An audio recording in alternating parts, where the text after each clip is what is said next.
আল্লাহ নবীর আচরণ, আল্লাহ নবীর ব্যবহার কি সুন্দর। আমার নবীর ব্যবহার, ও আল্লাহর বান্দা, ও আল্লাহর বান্দিরা শুনে রাখো, কিতাবের ভিতরে পাওয়া যায় আল্লাহ নবী আমার একটা দিন মসজিদে নববী শরীফে আল্লাহ নবী আমার ওয়াজ করছেন। আল্লাহ নবী সাহাবীদের নিয়ে আলোচনা করছেন।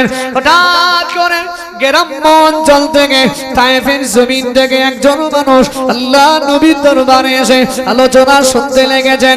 আলোচনা শেষ হওয়ার পরে দেখবেন আমার ভাইরা, গ্রাম্য অঞ্চলের মানুষেরা আগে নিজের বাড়ির উঠানেই ইস্তেঞ্জা করতো না অনেকে আমার মোটামুটি বারান্দা বসে কাজ সেরে দিত, হতো না। এখন মানুষ আলহামদুলিল্লাহ অনেক সচেতন, সব কাজ আর করে না। সে তো গ্রাম্য মানুষ, তার ওটা অভ্যাস। মসজিদের নববীতে আলোচনা শোনার পরে খুব জোরে ইস্তেঞ্জা লেগেছে, সাথে সাথে উঠি মসজিদের নববীর এক সাইডে বসে বসে পেশাব করা শুরু করে। আচ্ছা বলেন, আপনাদের এই মসজিদের একবার বেরিয়ে যদি মেন গেটের সামনে কেউ পেশাব করে, আপনারা মেনে নেবেন? কথা বলেন, মেনে নেবেন? রাগ করবেন না? তিড়িদার মারতে যাবেন বা কত কথা বলবেন, আপনাদের মাইন্ডসে যা হবে। সুতরাং সেদিনও সাহাবীরা দৃশ্যটা দেখে সব সাহাবীরা রেগে গেছে, খুব রাগা রেগে গেছে। এত রাগা রেগে গেলেন এমনকি তারা মারতে যাবেন এরকম একটা পরিস্থিতি তৈরি হয়ে গেল। সাথে সাথে আমার নবী দেখতে পেলেন, নবীজি এসে বললেন, ও আমার সাহাবীরা দাঁড়াও, এখন ইস্তেঞ্জা যখন শুরু করে ফেলেছে, পেশাব যখন শুরু করে ফেলেছে, একে তোমরা আর বাধা দিও না। এই কেউ পেশাব করতে করতে মাঝখানে যদি কাউকে ধমক দেওয়া হয়, আটকে যায়, এটা শরীরের জন্য ক্ষতি হবে না? হবে না? এক কথা বলে না, হবে না? হবে না? এই জন্য নবী হয়ে যদি কারোর ক্ষতি হয়, নবীর দ্বারাই যদি কারোর ক্ষতি হয়, কিয়ামতের মাঠেও নবীকে হিসাব দেওয়া লাগবে না? লাগবে না? কত দয়ার নবী, মায়ার নবী। দেখুন সাহাবীদের বললেন, সাহাবীরা দাঁড়াও, ইস্তেঞ্জা যখন করছো করতে দাও। পরিপূর্ণ ইস্তেঞ্জা হয়ে গেল। ইস্তেঞ্জা করে ফিরে তাকে নবীজি অত ভয়ে দেহ থরথর করে কাঁপছে, না জানি হয়তো নবীজি হয়তো আমায় মারবেন বা বকবেন, বকাঝকা করবেন, মারবেন, বকাঝকা করবেন। সেই ভয়ে সে কিচ্ছু বলে না, থরথর করে কাঁপে।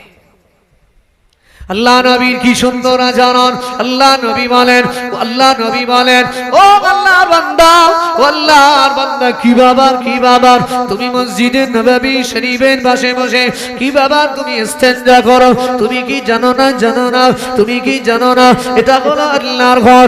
এ ঘরে মুসলমানেরা ইবাদত করে, এ ঘরে মুসলমানেরা আল্লাহ দাসত্ব করে, এ ঘরেতে মহান আল্লাহর ইবাদত দাসত্বতে ঈমানদারেরা মশগুল হয়ে যায়।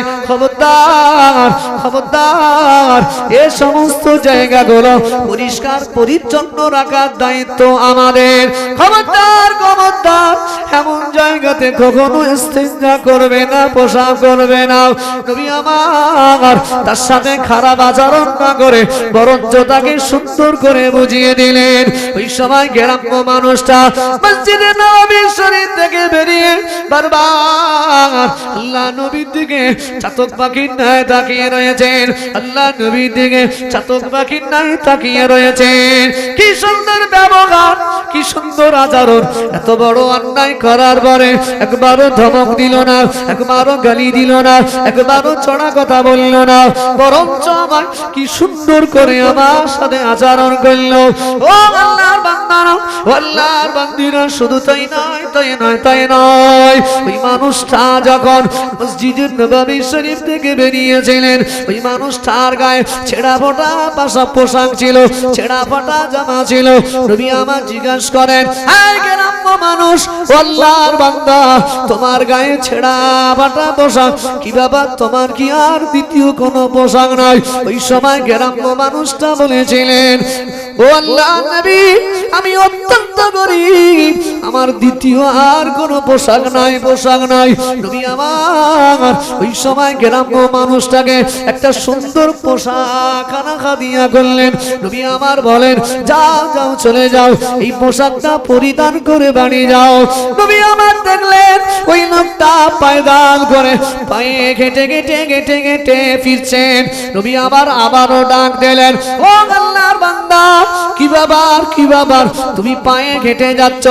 তোমার কি কোনো সওয়ারি নাই? তোমার কি উট বা কোনো ঘোড়া নাই? ওই সময় বললেন, হুজুর, আমি অত্যন্ত গরিব মানুষ, আমি পায়দাল ঘুরে এসেছি, হুজুর আমার কোনো উট নাই, উট কেনার মতো সামর্থ্য আমার নাই। আল্লাহ নবী আমার ওই সময় একটি উট তাকে উপহার স্বরূপ দিয়ে দিলেন। আরো জোরে বলেন সুবহানাল্লাহ। ও আল্লাহর বান্দারা, আল্লাহর বান্দিরা, ওই সময় মানুষটা ভাবতে লাগেন আমি এত বড় অন্যায় করলাম, এত বড় অপরাধ করলাম, এই অপরাধ যদি কুরাইশদের কুফফারদের মাঝে করতাম নিশ্চয়ই তারা আমায় মারত, নিশ্চয়ই তারা আমায় গালি দিত, আমার বাপ্পা তুলে তারা কটু কথা বলতো। এমন একজন মানুষের দরবারে এসেছি, এত বড় অন্যায় করার পরেও, এত বড় অপরাধ করার পরেও আমার সাথে খারাপ আচরণ তো করল না, গালি দিল না, চড়া কথা আমায় বলল না, বরঞ্চ আমায় ভালোবেসে মোহাব্বত করে একটি পোশাক আর একটি উট তিনি প্রদান করলেন। এই খুশিতে খুশিতে খুশিতে নিজের এলাকায় পৌঁছে গেল। এলাকায় গিয়ে সবাইকে ডাক দিলেন, আয় আমার গ্রামের আমার ভাইরা বোনেরা পরিবারেরা সবাই আসো, মক্কার জমিনে কুরাইশ বংশের ভিতরে, হাশেমে বংশের ভিতরে এমন একজন মহামানবকে আল্লাহ পৃথিবীতে পাঠিয়েছে, তার মতো ব্যবহার, তার মতো আচরণ গোটা পৃথিবীতে কারোর নাই, কারণ নাই, কারণ নাই। ও আল্লাহর বান্দারা, আল্লাহর বান্দিরা শোনেন, ওই সময় গোটা ঘটনাটা তার কওমের মানুষদের বলতে লেগেছেন, গ্রামের মানুষদের বলতে লেগেছেন। ওই সময় গ্রামের কম বেশি 300 মানুষ ওই গ্রাম্য মানুষটার সাথে মক্কার জমিনে মদিনার জমিনে এসেছেন। মদিনার জমিনে আসলেন, মদিনার জমিনে এসে আল্লাহ নবীর হাতে হাত দিয়ে কলেমা পড়ে মুসলমান হয়ে গেছে। আর জোরে বলে ভাই, নবীজি ইসলাম প্রচার করেছেন, হাতে তরবারি আছে, কথা বলে আছে, বন্দুক লাঠি সোটা নাই। নবীজি সাল্লাল্লাহু আলাইহি ওয়াসাল্লাম নবীজি বলেন, ফুতিহাতিল মদিনাতু বিল আখলাক, আমি নবী মদিনা জয় করেছি আমার আখলাক, আমার চরিত্র দিয়ে। জোরে বলেন, আরো জোরে বলেন সুবহানাল্লাহ। নবীজির হাতে যারাই কলেমা পড়ে মুসলমান হয়েছেন সবাই নবীজির আখলাক আর চরিত্র দেখে। একবার জোরে বলেন, আরো জোরে বলেন সুবহানাল্লাহ। আচ্ছা ভাই একবার বলেন দিনি, আমার আপনার সবথেকে ভালো বাইটাটা জানে কে? সবথেকে আমার ব্যাপারগুলো সবথেকে ভালো জানে কে? আল্লাহ তো জানেন, দুনিয়ায় কে জানে? সব থেকে ভালো জানেন কে? বাড়ির বিবি। কে জানে? বিবি। সবাইকে ওয়াজ করা যায়, সবাইকে শোনানো যায় নসিহত। বাড়ির বউকে কথা বলে না। বাড়ির বউকে একবার দরুদ শরীফ আল্লাহ।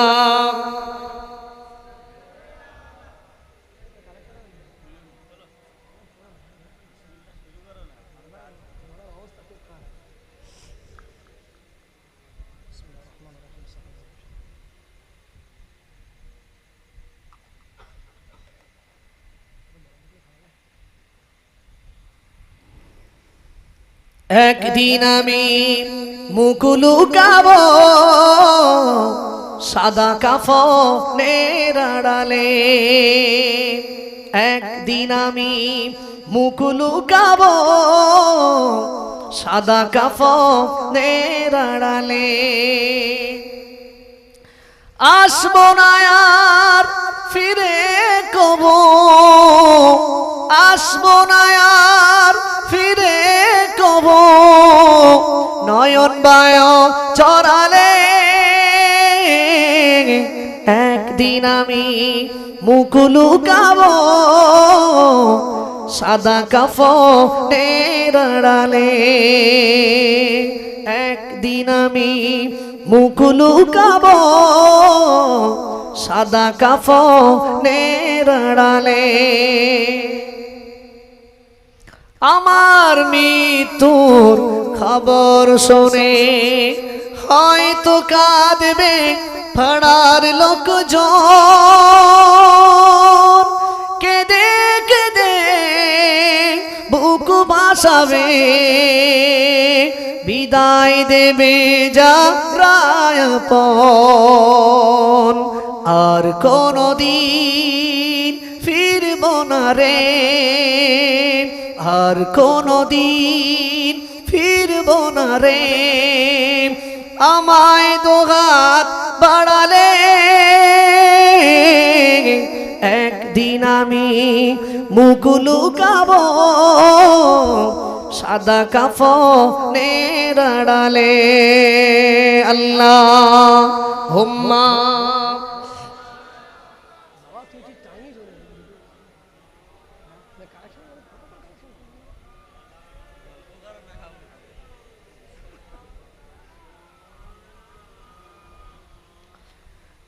আজকে যারা সাথে ছিল কালকে নেই তো তাদের অনেকেই। তুমি আমি যাব একই দিন, তুমি আমি যাব একই দিন।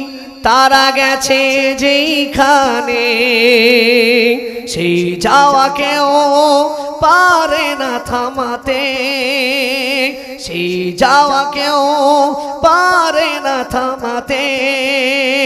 সামনে সে দাঁড়ালে একদিন আমি মুখ লুকাবো সাদা কাফনের আড়ালে। আসবো না আর ফিরে কবো, আসবো না আর ফিরে কবো। নয়ন বায়ো জড়ালে একদিন আমি মুখ লুকাবো সাদা কাফনের আড়ালে।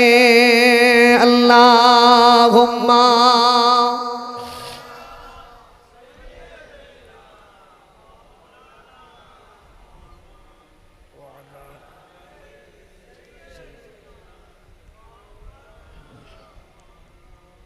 সাল্লাল্লাহু আলাইহি ওয়াসাল্লাম। তাহলে নবীজি সাল্লাল্লাহু আলাইহি ওয়াসাল্লাম যে কথাটা বলছিলাম, হ্যাঁ, যে ওয়াজ সবার সাথে করা যায়, বিবির সাথে, বিবির সাথে। বিবিকে বোঝানো খুব টাফ। ও যতই আমার হুজুর বলেন আর আমরা বলেন, যাই বলেন না কেন, ও হাজি গাজী প্রধান সভাপতি মেম্বার যতই মোস্তানি রাহাজানি যাই কিছু করুক না কেন, এরা সবাই জোকের মুখে নুন দিলে এরকম হয় না? কি হয়? গুটিয়ে যায় না? ঠিক ওই রকম সবাই কিন্তু বিবির জায়গায় কাবু হয়, হয় না? হয় না? তবে আপনারা কেউ না, আমার ওই এলাকার দিকে মানুষ হয়।